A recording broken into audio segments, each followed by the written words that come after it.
Selamat datang di Novel Story, channel yang menceritakan novel berjudul Aku Bukan Menantu Sampah. Jangan lupa subscribe dan like. Sekian dari Mimin, silahkan menikmati ceritanya ya. Aku Bukan Menantu Sampah, bab 590 Bibi dari keluarga Liu.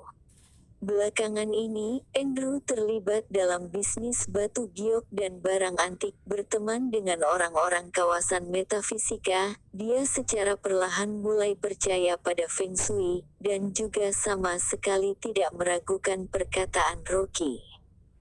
Rocky berkata sambil tersenyum, "Baik ayah." Dewi berkata dengan cemas, "Suamiku, kamu pergi melihat Feng Shui lagi. Kamu pergi ke tempat yang begitu jauh, jika tidak melihat dengan baik, apakah akan terjadi masalah?" Dulu, dia tidak begitu bersedia Rocky pergi, melihat Feng Shui, selalu merasa itu membohongi orang. Tetapi kali ini yang dikhawatirkannya adalah takut Feng Shui, Rocky tidak berfungsi, dan akan mendapatkan masalah di luar negeri. Bagaimanapun adalah luar negeri, jika terjadi sesuatu, tidak ada yang bisa menolongnya. Rocky berkata sambil tersenyum, "Istriku, tidak apa-apa, aku berada di kota Yami." Bos Willy juga mengenal ayah tahu jelas sifatnya. "Tidak, kamu pergi begitu jauh, tidak memiliki seorang kenalan pun, bahkan tidak memahami bahasa setempat." Dewi berkata, tiba-tiba sebuah cahaya terlintas, "Oh iya, kamu di kota Yami. Ayah, apakah keluarga Liu adalah seorang paman yang juga melakukan bisnis batu giok di Myanmar kota Yami? Apakah kamu dapat menghubunginya, memintanya untuk menjaga Rocky?" Begitu Rocky mendengarnya, segera menolak, "Tidak perlu, aku baik-baik saja di sini." Dia tidak ingin kerabat keluarga Liu tahu tentang dirinya, kalau tidak, dalam sekejap akan menyebar ke telinga istrinya. Pada saat ini, Andrew juga segera berkata, "Putriku, ingatanmu sungguh bagus, aku hampir saja melupakannya. Aku akan menelepon bibimu alias Fanny Liu sekarang, memintanya untuk menjaga Rocky." "Ayah, sungguh tidak perlu." Rocky segera berkata, "Putriku, cepat berikan buku telepon kepadaku." Sudah ketemu, aku akan meneleponnya." "Ayah, kamu teleponlah sekarang." Baik, bagaimanapun adalah kerabat dari keluarga Liu, memiliki seseorang untuk menjaganya di luar negeri. Rocky mendengar percakapan ayah dan putri di ponsel, sungguh tidak bisa berkata-kata. Tampaknya, kedua orang ini sudah tidak peduli apa yang dikatakan dirinya, sudah bertekad mencari kerabat untuk menjaga dirinya. Juga tidak tahu kerabat jauh dari keluarga Liu yang mana, dia bahkan tidak pernah mendengarnya. Ayah mertua sibuk menelepon kerabat. Dewi mengambil ponsel lalu berbincang dengan Rocky sebentar, saling menyatakan kerinduan. Ketika kedua orang sedang bermesraan, suara bersemangat Andrew terdengar. "Rocky, aku sudah menelepon ke sana. Besok kamu pergi tinggal di rumah bibi, jauh lebih aman tinggal di rumah kerabat, bibimu akan menjagamu dengan baik." Dewi juga gembira, "Rocky, bibi mengatakan akan datang menjemputmu besok, kamu langsung pergi ke sana saja, aku lebih tenang jika kamu tinggal di rumah bibi." Mendengar suara bahagia ayah mertua, Rocky sakit kelapa lalu memijat pelipisnya sebentar. Apa yang bisa dilakukannya? Jika menolak bukan hanya mengecewakan niat baik ayah mertua, juga akan membuat istri khawatir. Dia hanya bisa berkata dengan tak berdaya, "Aku mengerti ayah."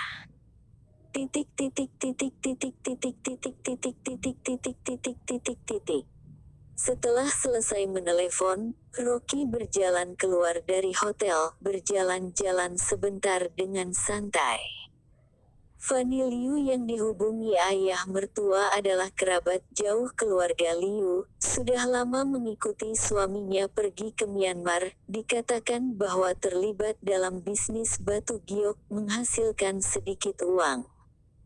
Hanya saja Fanny Liu sangat jarang pulang, juga tidak begitu dekat dengan keluarga Liu, perlahan-lahan tidak ada orang yang mengungkitnya lagi.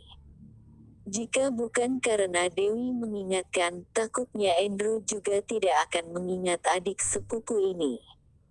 Istrinya mengatakan di telepon bahwa Bibi tinggal di sebuah villa, keesokan harinya akan menjemputnya di pelabuhan, menyuruhnya pergi ke sana jam 9. Ayah mertua masih mengingatkan berulang kali bahwa Bibi adalah seorang pedagang batu giok yang sedikit terkenal di daerah itu, tetapi Fanny Liu memesan di telepon, menyuruhnya jangan sampai memiliki konflik dengan pasukan bersenjata setempat, jika bisa bersembunyilah, dan tahan jika ditindas. Karena kekuatan keluarga Aung San begitu besar, jadi seperti setengah raja setempat, jika menyinggung keluarga Aung San, bahkan keluarganya juga tidak bisa melindunginya.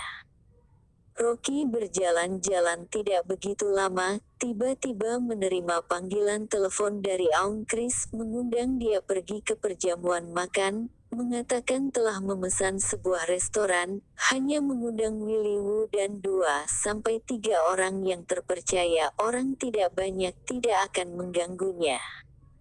Rocky pergi makan malam ke sana. Aung Kris, Willy Woo dan lainnya sangat menghormatinya. Saat berbicara juga tersenyum dengan berhati-hati, hanya Aung Miko yang makan dengan muram dan wajah enggan.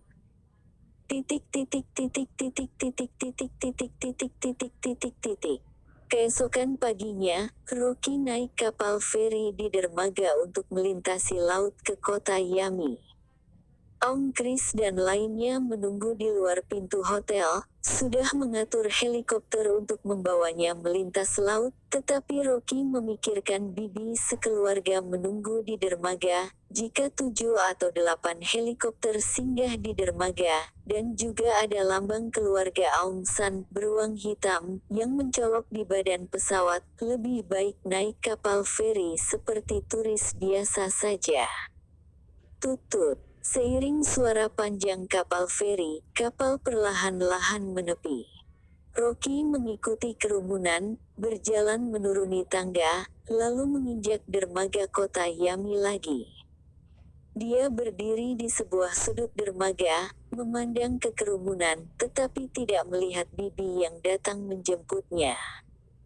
Setelah beberapa saat, semua turis dari kapal feri telah bubar, semuanya sudah berjalan pergi, hanya tersisa Rocky yang masih berdiri sendirian di dermaga, menunggu orang yang datang menjemputnya. Langit menjadi gelap, sepertinya akan hujan. Rocky sudah menunggu lebih dari 40 menit, tetapi tidak ada orang yang datang menjemput, hatinya merasa sedikit bingung. Jangan-jangan istrinya mengatakan waktu yang salah pada dirinya saat menelepon semalam. Atau dirinya yang berjalan ke tempat yang salah. Tepat ketika dia berencana menelepon ke kota Gopo untuk menanyakan istrinya, tiba-tiba ponselnya berdering. Nomor ponsel menunjukkan luar negeri, dimulai dengan angka 0095, adalah nomor setempat di kota Yami. Rocky menjawab telepon, lalu suara wanita parubaya yang asing terdengar di ponsel. "Apakah kamu adalah Rocky?" Rocky tertegun sesaat, berkata, "Ya." "Oh, kamu datanglah sendiri ke komunitas Villa Gracie di Jalan Noir. Saat tiba, kamu beritahu petugas keamanan di pintu bahwa kamu adalah kerabat Direktur Henry dari perusahaan Dazzle Jade, maka petugas keamanan akan membiarkanmu masuk." Rocky mengerutkan kening, wanita ini sangat sombong dan nada bicaranya tidak sabar. Apakah ini adalah Bibi alias Fanny Liu? Dia bertanya, "Kamu adalah Sebelum dia selesai berbicara, wanita parubaya itu sepertinya teringat sesuatu lagi, segera memotongnya. Oh iya, kamu jangan katakan kepada petugas keamanan bahwa kamu adalah kerabat Direktur Henry. Kamu katakan saja datang mencari Direktur Henry untuk mengurus sesuatu. Kerabat Henry adalah orang yang berkedudukan, semua pemilik kawasan Gracie juga adalah bos besar dengan harta puluhan miliar. Intinya kamu jangan mengungkit kerabat, ingatlah. Nada bicara yang sombong ini, seolah-olah takut orang lain tahu bahwa dia memiliki kerabat miskin, jika dikatakan keluar akan sangat memalukan. Setelah dia selesai berbicara, Rocky baru bertanya, "Kamu adalah Bibi Fanny?" "Ya, kamu juga tidak menyapa terlebih dahulu datang ke kota Yami, jadi aku bisa mengaturnya dari awal, dan menyambutmu dengan baik. Kemarin ayahmu meneleponku, aku masih terkejut." Wanita parubaya itu tertawa palsu, kemudian berkata, "Awalnya berjanji akan menjemputmu jam 9, tetapi aku pergi ke salon kecantikan dan melupakannya. Kamu duduk bus dan datang sendiri saja, di sini sudah akan hujan, kamu berhati-hatilah. Jangan sampai basah kuyup dan sakit. Rumah sakit sulit ditemukan di sini, dan dokter pribadi sangatlah mahal." Selesai berbicara, wanita parubaya masih memberitahunya rute perjalanan lagi, setelah itu menutup telepon. Meskipun sikap wanita parubaya ini sangat antusias, tetapi Rocky dapat merasakan kesabarannya. Tampaknya bibi dari keluarga Liu ini, sangatlah meremehkan dirinya, juga tidak ingin menyambutnya. Aku bukan menantu sampah. Bab 591 Kemampuan belajar yang sangat hebat. Rocky menggelengkan kepalanya. Awalnya dia tidak ingin pergi ke rumah kerabat keluarga Liu, tetapi sekarang situasinya malah menjadi semakin canggung. Dia berjalan di dermaga untuk melihat di mana ada bus, sekalian membeli sedikit buah impor. Dia juga berpesan pada staf toko untuk mengambil yang paling mahal. Pada saat ini, hujan deras. Pejalan kaki di pinggir jalan berjalan dengan terburu-buru. Rocky berdiri di tengah hujan, meskipun air hujan tidak membasahinya, tetapi dia juga merasa sedikit tidak nyaman. Awalnya, istrinya mengatur agar dia tinggal di rumah bibinya, tetapi sekarang Rocky memutuskan untuk pergi ke rumah Fanny Liu untuk menyapanya lalu pergi. Orang lain tidak ingin menerimanya, jadi untuk apa dia mencari ketidaksenangan sendiri? Saat ini, sebuah mobil Lamborghini hitam melaju dari kejauhan dan berhenti di depannya. Sopir membuka pintu mobil dan turun. Dia berlari sambil membuka payung, dan meletakkannya di atas kepalanya. Om Chris bahkan tidak memakai payung, dia langsung melompat keluar dari mobil dan berkata dengan cemas, "Tuan Rocky, aku datang ke dermaga untuk menjemput Anda. Aku sudah terlambat beberapa menit. Anda tidak basah bukan?" Rocky berpikir dalam hati, dia benar-benar baik. Dia sedikit mengangguk dan berkata, "Tidak masalah." "Baguslah kalau begitu." Om Chris merasa lega, melihat Rocky berdiri di tengah hujan tetapi masih tetap kering. Dia merasa sangat iri padanya. Jika dia bisa memiliki kemampuan Tuan Rocky ini, betapa menggembirakannya itu baginya. Mengetahui bahwa Rocky ingin pergi ke Villa Gracie, Om Chris ingin mengantarnya, tetapi Rocky menolak. Dia hanya pergi mengunjungi bibinya sebentar. Dia tidak ingin Fanny Liu tahu apa yang dia lakukan di kota Yami. Dia tidak memenuhi syarat untuk mengetahuinya. Om Chris menelepon perusahaan bus dan memerintahkan untuk membawa sebuah bus datang ke dermaga untuk khusus mengantar Rocky ke Villa Gracie. Komplek Gresi terletak di selatan kota, butuh waktu 1,5 jam untuk naik bus dari dermaga ke sana. Pada saat ini, Rocky tiba-tiba berkata, apakah kamu memiliki buku belajar cepat bahasa Myanmar? Tolong berikan aku satu set.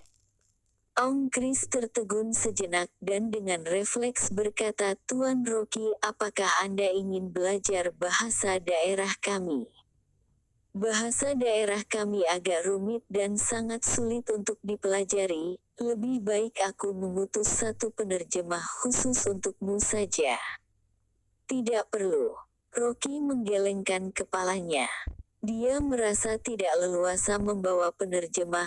Selain itu, dia akan melatih tim pengawal. Dia tidak mungkin mengatakan sepatah kata, dan penerjemah menerjemahkan sepatah kata. Dia bahkan tidak bisa memahami persyaratan para pengawal. Bagaimana dia melatih mereka?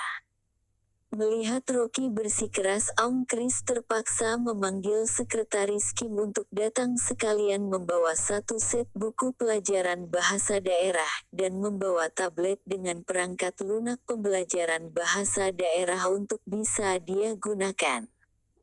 Rocky naik bus memakai headset di tablet, dan kemudian membuka buku pelajaran. Dia melihat satu halaman per satu halaman. Ong Kris memerintahkan sekretaris Kim untuk duduk di belakangnya dan menemaninya sebagai penerjemah untuk membantunya menyelesaikan kesulitan. Melihat Rocky berkonsentrasi membaca, sekretaris Kim diam-diam meliriknya, dan dia tertegun. Apakah dia ini sedang membaca buku?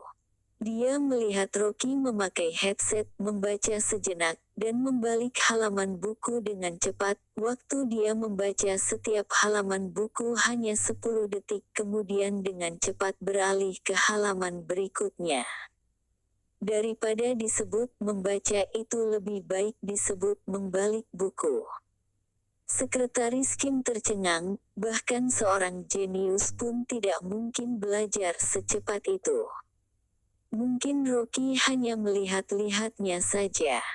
20 menit kemudian, Rocky telah selesai membaca buku pembelajaran tingkat dasar dan mulai membaca buku tingkat menengah. Pada saat yang sama, rekaman di headset juga terus-menerus menggunakan bahasa daerah Myanmar.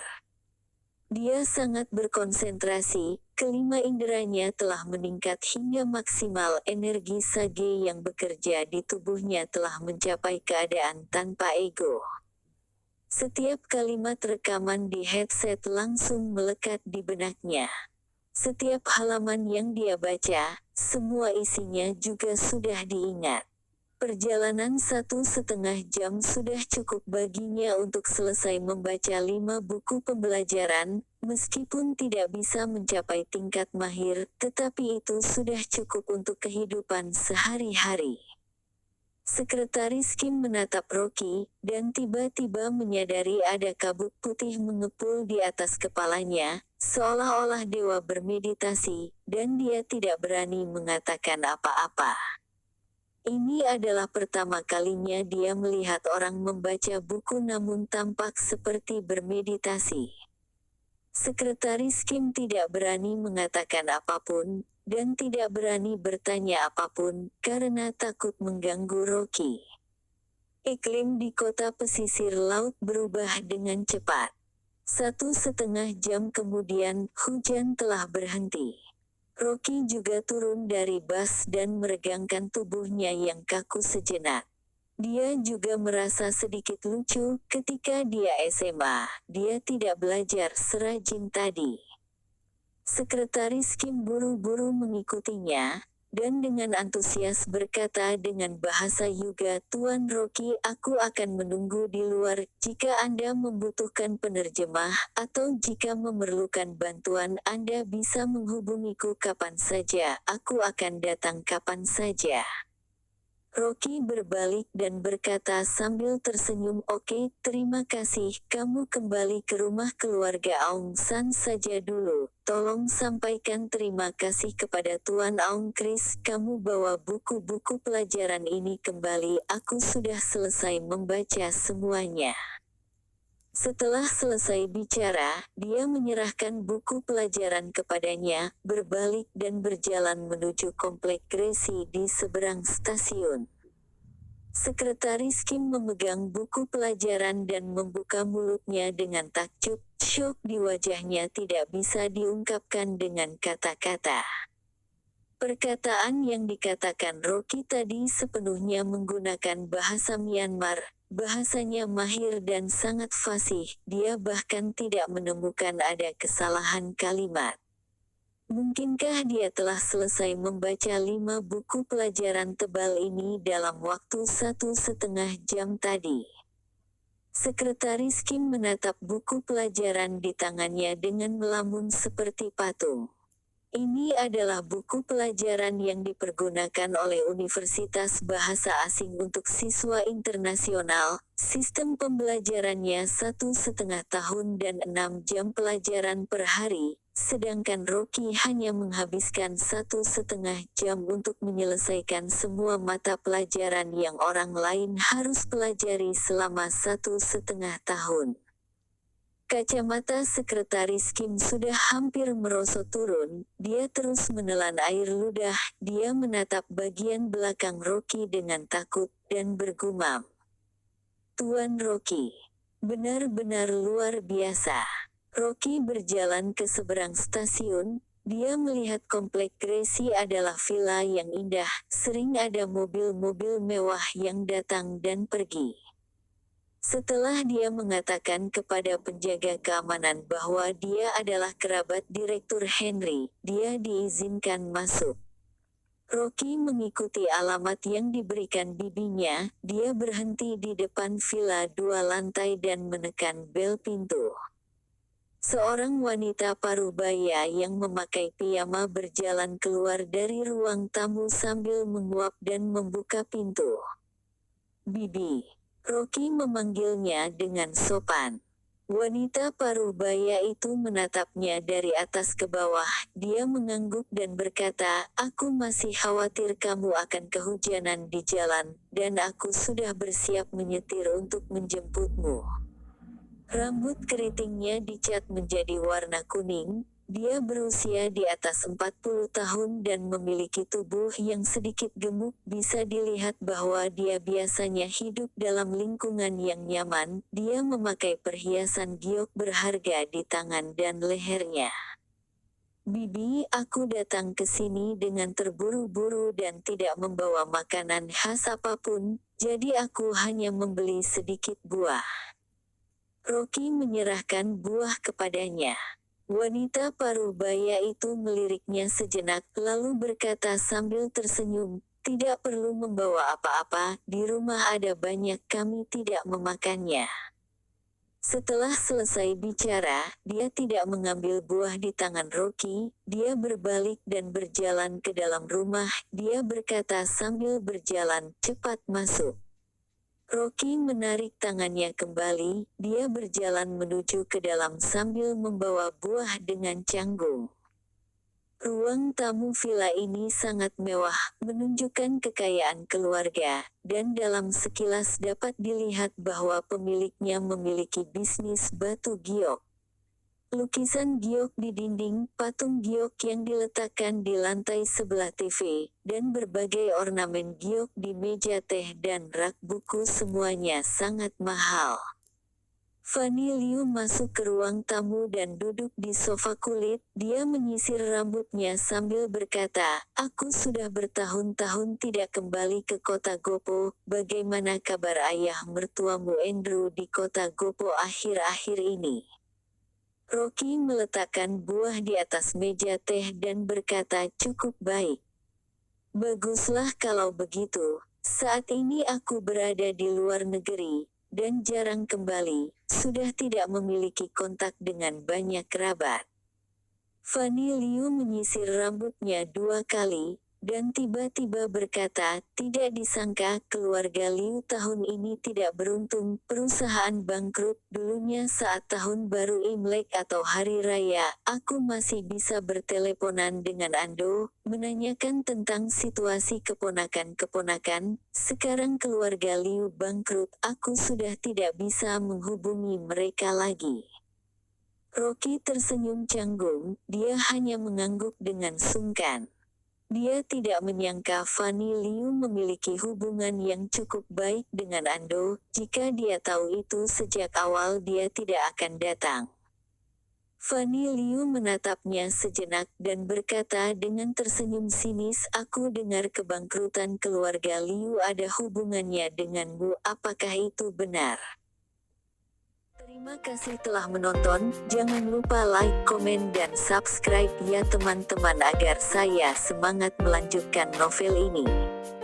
Jika ada yang kurang baik silahkan komen di bawah agar saya memperbaikinya. Sekian dan terima kasih ya.